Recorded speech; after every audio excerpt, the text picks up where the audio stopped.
Les amis, je suis ravi de vous retrouver aujourd'hui pour une nouvelle vidéo. J'espère que vous allez bien, moi ça va super. Et aujourd'hui, on se retrouve dans une nouvelle vidéo dans laquelle on va parler du match entre l'OM et Tottenham. Bon, ce débrief se fait un peu tardivement, mais bon, vaut mieux tard que jamais. Mais c'est vrai que le match entre l'OM et Tottenham m'a énormément plu.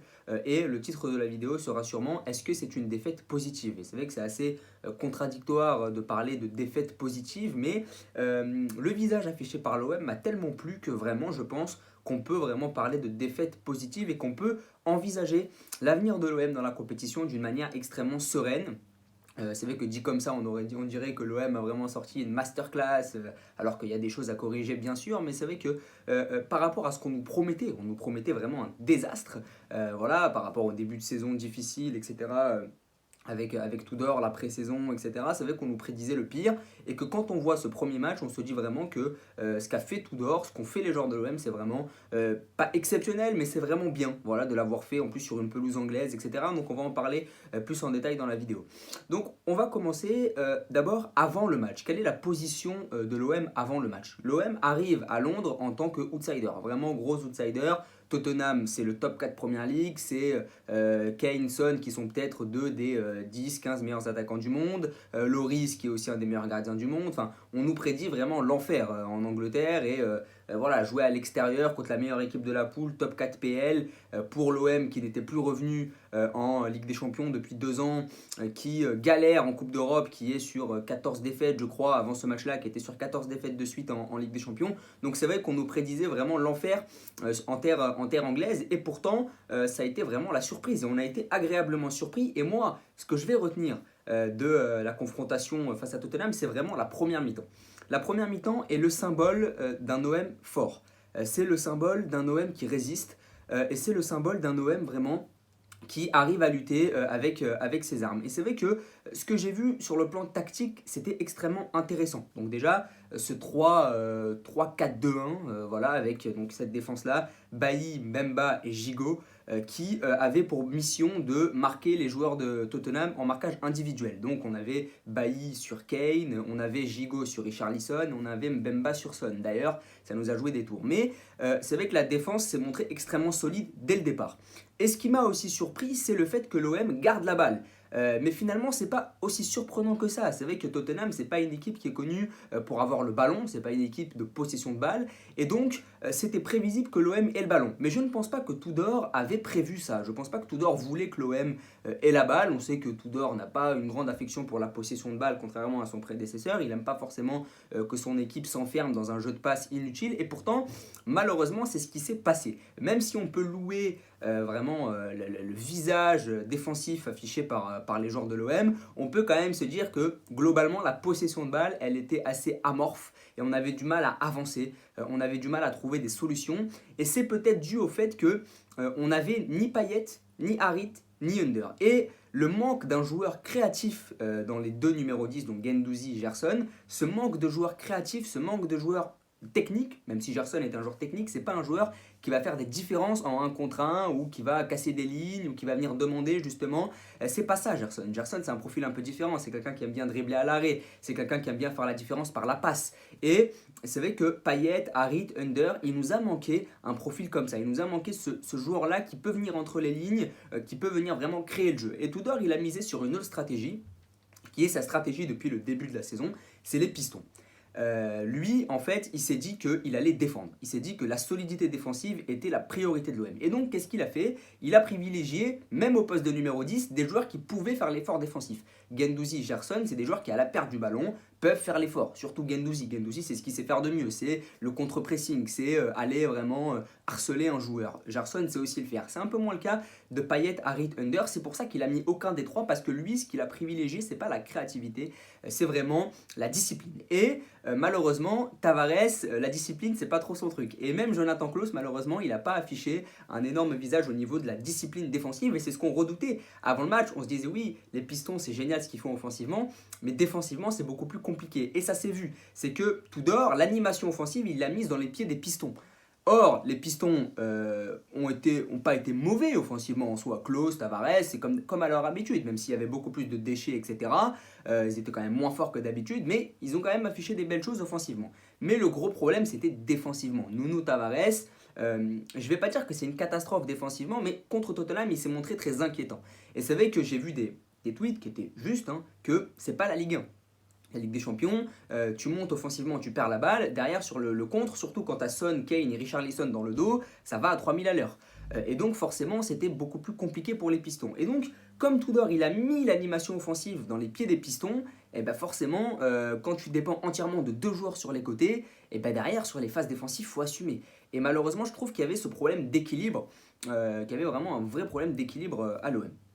Ensuite, ça c'est la première mi-temps. La première mi-temps, globalement, tu as le ballon, mais tu as une possession de balle assez stérile parce que tu n'as pas de joueur créatif et parce que ton numéro 9, Luis Suarez, déjà souffre d'un déficit technique évident, mais c'est pas un mauvais attaquant. Malheureusement, il a été vraiment très bien contenu par Dyer et Romero, mais c'est pas un mauvais attaquant, Luis Suarez. Il est bon. Moi, je trouve qu'il a fait son match. Je trouve que les chroniqueurs des plateaux télé ont été extrêmement durs envers lui, alors qu'il faisait face à une défense à 3, tout seul, complètement esselé. Qu'est-ce que vous auriez voulu qu'il fasse de plus? Voilà, à un moment donné, on ne peut pas en demander plus à un joueur qui est venu pour 3 millions d'euros de Granada. Voilà, c'est comme ça, ouais. C'est pas le vrai Luis Suarez, j'ai envie de dire. Donc, j'ai trouvé les gens assez durs envers Luis Suarez, mais voilà, globalement, comme tu avais ce manque de joueurs créatifs au poste de numéro 10, et comme le numéro 9, bah déjà c'était son premier match en Champions League, et surtout, il était bien serré par la défense de Tottenham, et beaucoup trop esselé parce que les centres ne venaient pas, que les passes en profondeur, qui est quand même son style de jeu principal, Luis Suarez, il faut l'envoyer en profondeur, comme ces passes en profondeur n'arrivaient pas,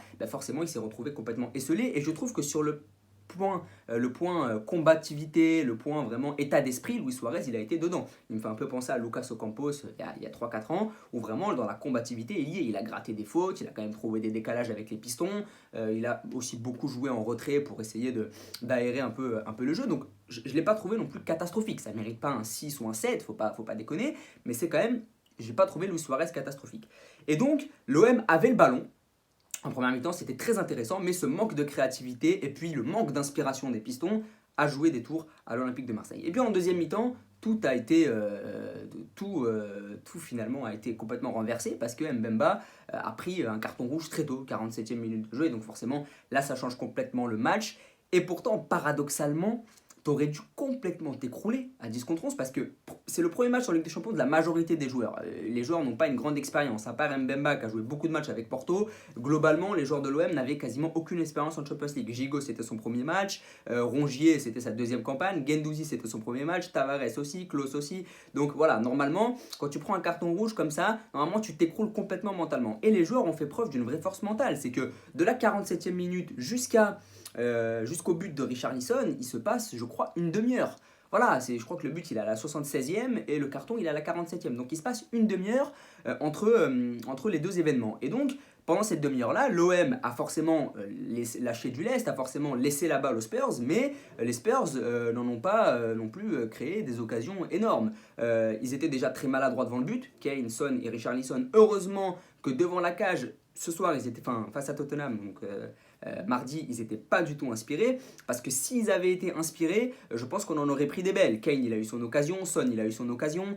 Donc voilà, heureusement qu'à la finition, ils n'étaient pas du tout inspirés. Mais aussi, ils étaient très bien serrés par la défense de l'OM, qui, malgré l'exclusion d'Mbemba, a réussi à rester discipliné. Mais c'est vrai qu'il y a aussi eu cette chance-là que Kane et Son n'étaient pas du tout dans leur soir, et puis surtout, comme je l'ai dit, Tottenham, c'est pas une équipe de possession. Si tu leur laisses la balle, ce sera pas comme Manchester City ou comme le Barça ou comme le Bayern. Ils vont pas te faire tourner, ils vont pas vraiment te dominer en termes de passes, etc.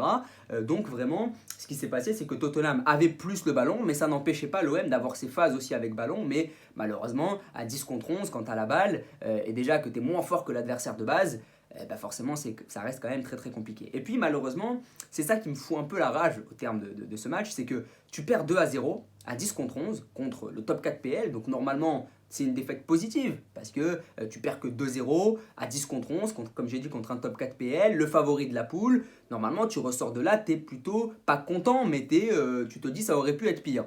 Mais on perd sur 2 buts de merde. Voilà, on perd sur le centre de Perisic sur la tête de Richarlison, où Tavares doit vraiment beaucoup mieux serrer Perisic, où Gigot est un peu responsable aussi, où la défense de l'OM c'est vraiment mal entendu. Et donc, normalement, tu dois pas perdre sur une phase comme ça. T'as pas le droit de perdre sur centre-but, quoi. Normalement, quand tu perds à 10 contre 11, c'est sur la fatigue ou sur un détail plus important que ça. Moi, je trouve que c'est vraiment un but un but qu'on aurait pu éviter. Voilà, on perd sur 2 buts vraiment évitables. Et c'est ça qui m'énerve, c'est que tu aurais pu l'éviter. Et tu aurais pu rentrer de Londres à 0-0, à 10 contre 11. Et ça aurait été une vraie performance. Donc, c'est là la frustration, c'est que pendant 30 minutes, on a fait jeu égal avec eux à 10 contre 11, même si c'est vrai qu'ils avaient beaucoup plus d'occasions, il y avait beaucoup plus d'espace parce qu'on était moins, mais tu prends quand même 2 buts où normalement tu n'as pas le droit de les prendre, et même à 10 contre 11, tu n'as pas le droit de les prendre.